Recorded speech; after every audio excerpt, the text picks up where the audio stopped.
لقيت عندي بقى يا جماعة ازاز مايونيز فاضية كده، وقلت النهاردة هعمل لكم مايونيز بسم الله ما شاء الله ولا حول ولا قوة الا بالله. طعم وريحة وشكل تحفة.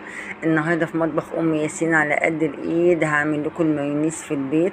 هتحطيه في العلبة بتاعتك كأنه زي الجاهز بالظبط، وشوفي عيالك وهيقولوا لك ايه. تاكليه بقى مع الهمبرجر، تاكليه مع الناجتس، تاكليه مع الشاورما. هيبقى معاكي في كل أكلة، وأكل عيالك هيحبوه منك، وطعم وريحة وزي العسل. تعالي نشوف المقادير دلوقتي.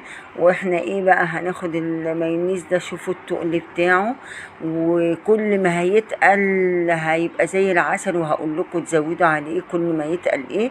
ودلوقتي وتعالوا نشوف الفيديو والمقادير. السلام عليكم ورحمة الله، ازيكم حبايبي، عاملين ايه؟